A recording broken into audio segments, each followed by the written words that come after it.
reavivamento e reforma, essa é a nossa maior necessidade. No entanto, antes de entrar no assunto propriamente dito, eu preciso fazer alguns alertas. Não para aqueles que andam no espírito. Para estes, acredito que é até redundante. Mas para aqueles que eventualmente podem andar na carne e sentir-se incitados a, através de um testemunho de quebrantamento, sentir-se no direito de usar isso como uma ferramenta contra as autoridades previamente estabelecidas. Nós estamos vivendo hoje uma gigantesca crise de autoridade, onde muitos setores da sociedade, não só no âmbito eclesiástico, mas autoridades civis, estão sendo estigmatizadas, rotuladas, perseguidas, de modo que o conteúdo deste vídeo não tem como propósito fomentar a já existente animosidade entre liderados e líderes. Não é este o foco, muito pelo contrário. É justamente reconhecer que nós precisamos de um reavivamento e de uma reforma, a começar pela liderança. Os textos bíblicos e os testemunhos são convergentes no fato de que a reforma começa pela liderança.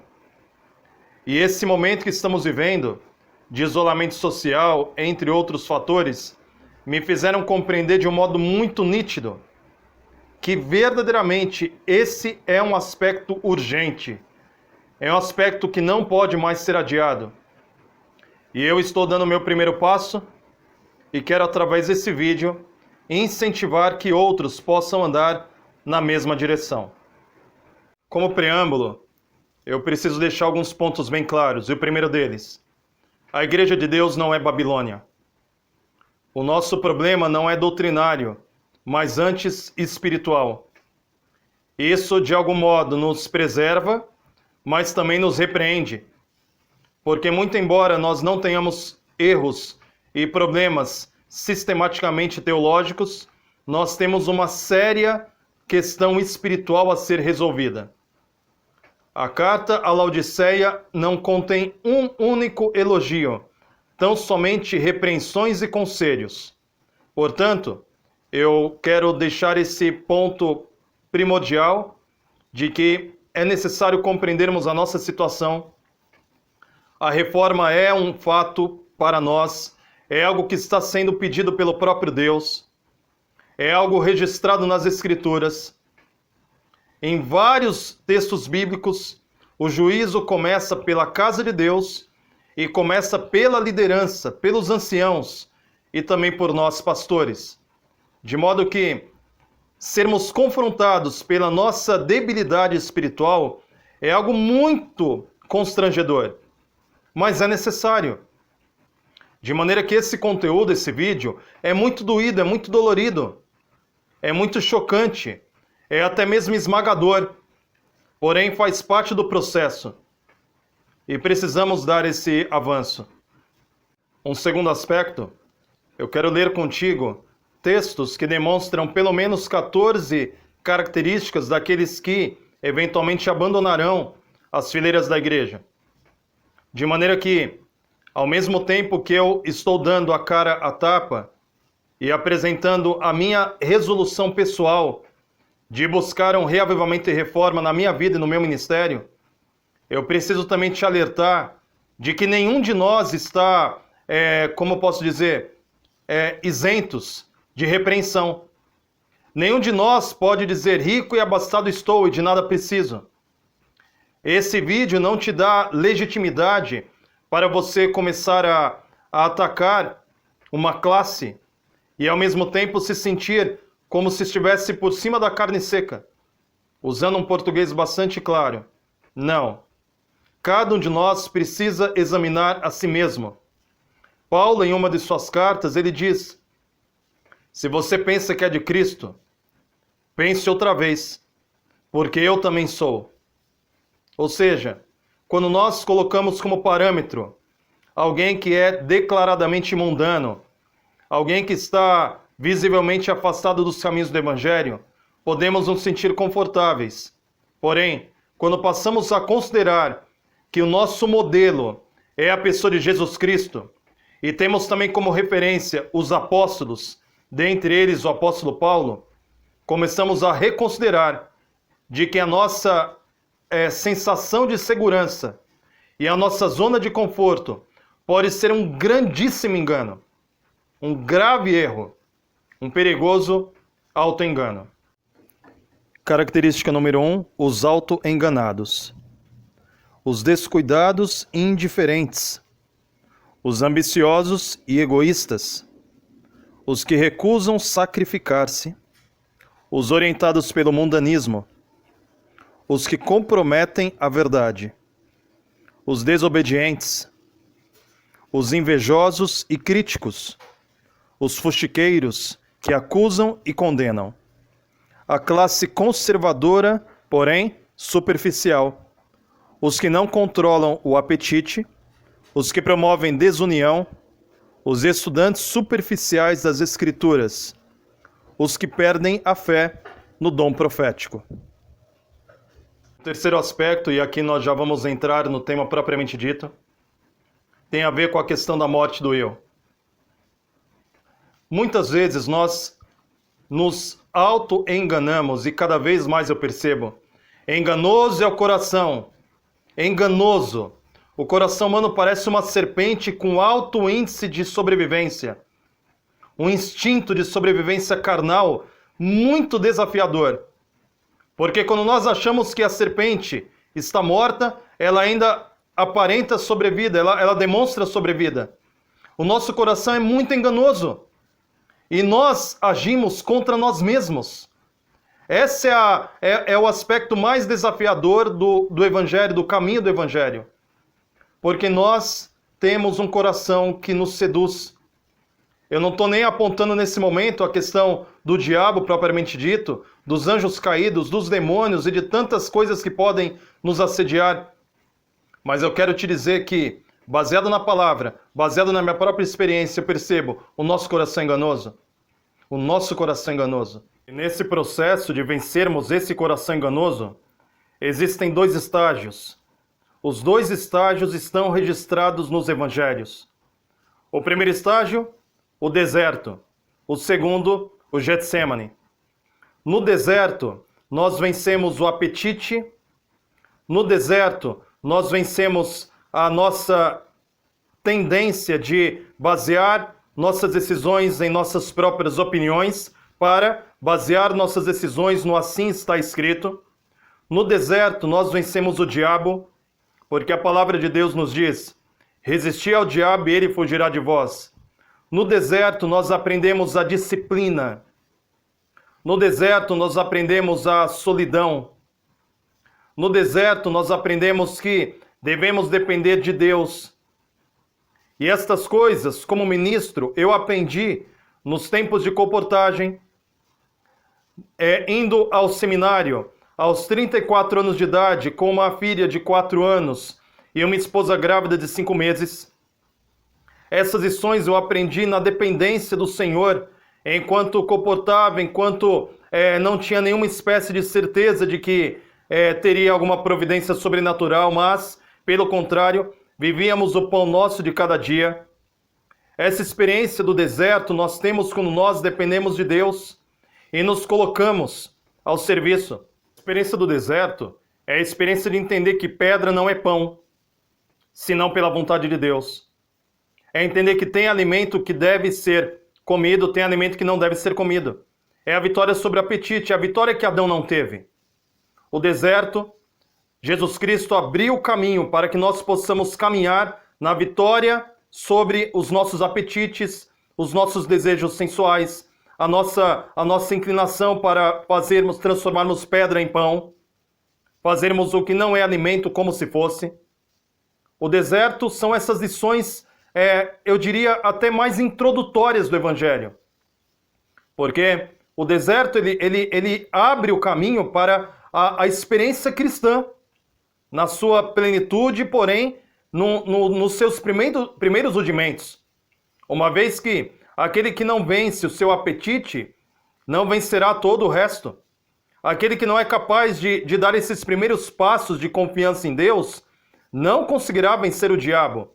Porque se ele não basear sua decisão no está escrito e não for capaz de vencer o seu apetite, ele cairá como o primeiro Adão.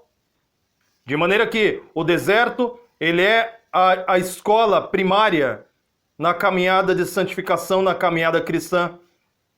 E o deserto é parte integrante. E é uma pena que muitos de nós, líderes, e eu me dirijo a você, ancião, a você que lidera a sua casa, porque se você é um pai de família, você também é, mesmo que não tenha um título, não tenha um cargo de ancião, você é o chefe da tua casa, você é o líder da tua casa.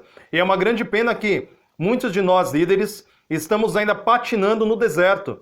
Estamos transformando pedras em pão. Estamos dialogando com Satanás baseado em opiniões, ao invés de dialogar, na verdade, repreender o diabo baseado no está escrito. Nós temos hoje parâmetros mais do que suficientes para sermos vitoriosos no deserto, assim como Cristo foi vitorioso no deserto. Se não vencermos o deserto, jamais chegaremos ao Getsemane. O Getsemane é o ápice da experiência cristã. De maneira que precisamos de imediato. E essa é uma decisão para ontem, porque a reforma é urgente. Ela deve, de fato, começar por nós, mas ela deve se estender a toda a igreja. E nesse momento não há como nos acusarmos mutuamente, não tem como nós nos esquivarmos de nossas responsabilidades, e eu digo por mim, assim como também não há como os demais acusarem ou também se desvencilharem de uma responsabilidade que é inerente a todos nós. Nós precisamos nos reformar. Não há mais tempo para nos acusarmos. Já temos muitos inimigos lá fora. Não há mais tempo para isso. É hora de eu, Joeli, assumir as minhas responsabilidades. E dentre as minhas responsabilidades, envolve também eu mobilizar a igreja para uma reforma, um reavivamento e reforma. E em contrapartida, a igreja também responder. Sem acusações, sem ataques pessoais. Muito pelo contrário, com humilhação, é raspar a cabeça simbolicamente, é vestir pano de saco, é nos humilharmos diante do Senhor e entendermos, eu preciso de reforma, eu preciso de reforma, eu preciso de reavivamento. Deus pode fazer isso por mim e por você. Do reavivamento e reforma é adentrarmos o Getsemane. É ali que a gente vai experimentar verdadeiramente o clímax, o ápice da vida cristã, do evangelho na minha vida e na sua. Porque o deserto já deveria ter sido superado por nós líderes. Mas se ainda não foi, ainda é tempo. É tempo hoje de ainda palmilharmos o deserto e vencermos nosso apetite, as nossas paixões, nossas faculdades inferiores. Ainda é tempo. Ainda é tempo. Louvado seja Deus por isso.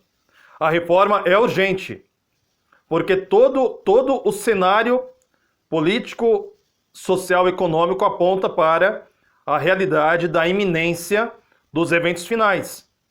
Mas eu creio que ainda há tempo de armazenarmos azeite. Ainda há tempo. Decida hoje vencer o seu próprio apetite. Pare de dialogar consigo mesmo. Nosso coração é muito enganoso. Misericórdia, dá vontade de rasgar as vestes, porque nosso coração é muito enganoso. Há quanto tempo você já recebeu a mensagem da reforma de saúde? Há quanto tempo? E eu não estou falando só sobre alimentação. Eu estou falando de todos os remédios da natureza e toda a maravilha da construção baseada na reforma de saúde, que é uma mensagem muito maravilhosa. Não tem nada a ver com legalismo, tem a ver com liberdade. Não há mais tempo de permanecermos patinando, procrastinando, adiando decisões. É hora de avançarmos. Nunca tivemos tanta oportunidade de acesso à informação. Você não gosta de ler? Ouça. Tem audiobook gratuito na internet. Coloque lá enquanto você estiver dirigindo o seu carro, enquanto você estiver fazendo alguma atividade qualquer. Ouça o Senso do Bom Viver, ouça o Deserto da Tentação, entenda essa dinâmica tão importante para nós. Nós que somos líderes, nós que somos pais, você que é mãe, você que tem filhos. Nós precisamos nos educar e educar aqueles que estão ao nosso redor, baseado nessa palavra, para vencermos, para entendermos que o que Jesus fez é modelo para nós. Jesus é o parâmetro do novo nascimento. Jesus foi um homem gerado pelo Espírito e ele é parâmetro para você e para mim. E se o deserto é a vitória sobre os nossos apetites, se o deserto envolve nós sermos chamados até de fundamentalistas, porque nos baseamos no que está escrito. Se ser fundamentalista é alguém completamente submisso às Escrituras, então que sejamos fundamentalistas. Se o deserto envolve isso, a pergunta é, do que se trata o Getsemane? O Getsemane é a derradeira morte do eu. E aqui eu reconheço a minha culpa diante do Senhor. Porque se essa crise serviu para algo, serviu para demonstrar que nos tempos de mais liberdade, de ir e vir, nos dias em que nunca imaginávamos que nossas congregações estariam fechadas, nos dias em que jamais imaginávamos que estaríamos todos usando máscaras, nos dias em que tudo isso que estamos vivendo era no máximo um filme de ficção científica, hoje eu percebo que eu poderia ter feito mais. Hoje eu percebo que eu poderia ter feito mais e a pergunta é, por que eu não fiz? O que me faltou? De modo muito franco e direto, faltou a morte do eu. Porque nós temos muitas vezes uma compreensão, e eu falo, isso é praticamente um imperativo, algo generalizado. Temos uma compreensão da morte do eu muito performática. É claro que, por exemplo, quando uma pessoa abandona um vício, quando uma pessoa muda o seu vestuário, quando ela muda algumas palavras, quando ela muda o comportamento, quando ela muda a alimentação, tudo isso faz parte de um processo. Tudo isso corresponde a um ato-resposta do Evangelho na vida dela. Todo aquele que entra no caminho do Evangelho passa por questões como essa. Mas a morte do eu, ela pode ser representada no Getsemane. E antes mesmo do Getsemane, ela pode ser representada por aqueles que, como por exemplo no caso do jovem rico, ele já guardava os mandamentos de Deus. Desde a juventude ele era um homem que era bem visto na sociedade porque era um jovem rico, temente ao Senhor, religioso, não era um hipócrita. Porém, no diálogo com Cristo, ficou muito claro que ele não estava disposto a entrar no Getsemane. Ele estava disposto a eventualmente não comer carne de porco, ele estava disposto a não usar joias, ele estava disposto a ir à igreja aos sábados, ele estava disposto a guardar os mandamentos, ele estava disposto a não adulterar, ele estava disposto a não roubar por conta das consequências, ele estava disposto a tudo, mas não estava disposto à morte do eu. A morte do eu é o caminho mais estreito. A morte do eu é a vitória sobre os nossos sentimentos. A vitória do eu não tem a ver com aparência nem comportamento visível aos olhos. E hoje eu percebo que é isso que nos falta, como líderes, como anciãos, como pastores e como igreja. Porque é isso que muitas vezes já paralisou meu ministério. Porque eu entendo que você que chegou até aqui, você não é mais ingênuo. Você sabe que a igreja muitas vezes é um ambiente hostil. Você sabe que muitas vezes comissões e relacionamentos entre liderados e líderes envolvem tensões, envolvem disputas, envolve desgastes. E dependendo do temperamento de um e do outro, pessoas reagem diferentemente em situações semelhantes. Talvez outro, nas mesmas passagens pelas quais eu tive experiência, agiriam de um modo explosivo.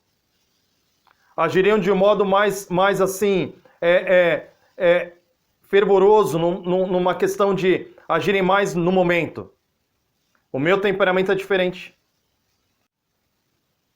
Corresponde à minha maneira de reagir, guardar, armazenar, sentir. Esse sentimento vai sendo guardado, como que absorvendo lixo emocional, guardando, até o momento que me adoece. E isso já me atrapalhou muitas vezes. Porque a minha tendência é, se alguém agir de modo ofensivo, agressivo, a minha tendência é simplesmente ouvir. Sem reação. Ouvir, muitas vezes orar pela pessoa no silêncio do meu coração, mas raramente confrontar, reagir de modo tempestuoso. E nesse sentir, olha como o coração humano é enganoso. E eu gostaria que nesse momento você avaliasse, dentro da sua realidade, dentro de quem você é, quais são os seus auto-enganos. Porque nesse sentir, nessa característica do meu eu me dei o direito, eu me senti no direito de sentir.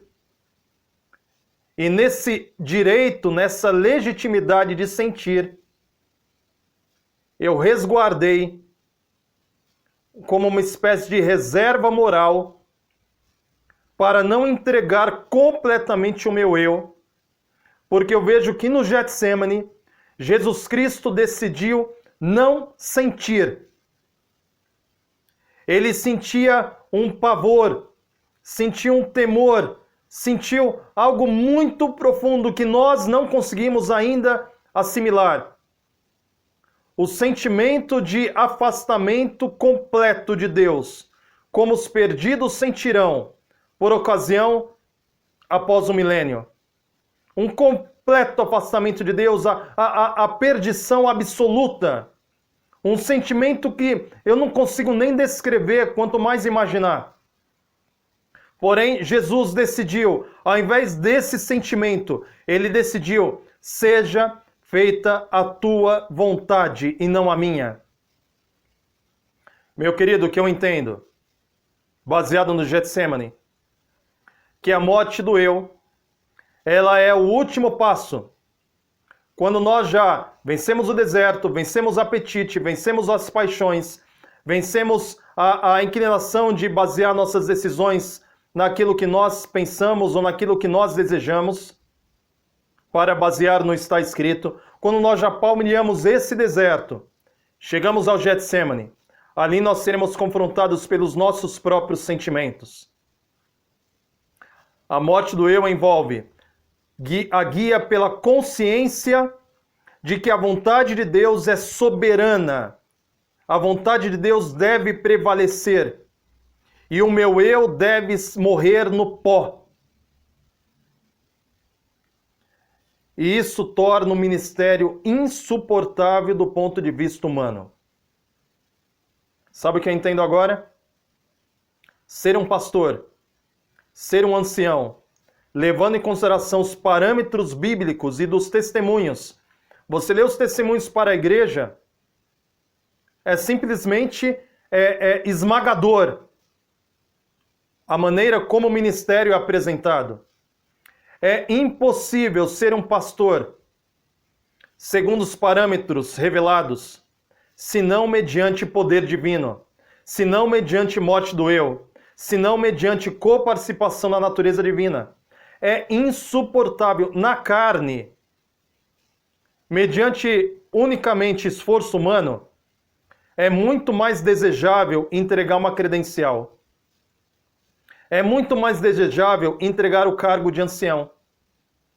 É muito mais desejável abandonar tudo. porque é humanamente impossível ser um líder na casa de Deus, senão mediante a geração da divina semente, senão mediante a coparticipação na natureza divina. É impossível. Esta é uma das razões pelas quais muitos de nós acabam se auto-sabotando, acabam se boicotando a si mesmo, através de um pecado aberto, um pecado escancarado. A pessoa comete um pecado como esse, inconsciente ou conscientemente, com desejo de ser descoberta, para resolver o problema de abandonar o ministério que ela não consegue entregar por si mesmo e, ao mesmo tempo, não consegue viver o ministério na sua plenitude, porque é impossível viver o ministério tendo o eu como centro da vida. E o eu pode ser sentimentos, ressentimentos, mágoas, frustrações, entre outras coisas, justiça própria. Querido, eu estou falando de algo muito sutil e que pode te enganar, assim como já me enganou. Nós precisamos entregar toda nossa vontade para Deus.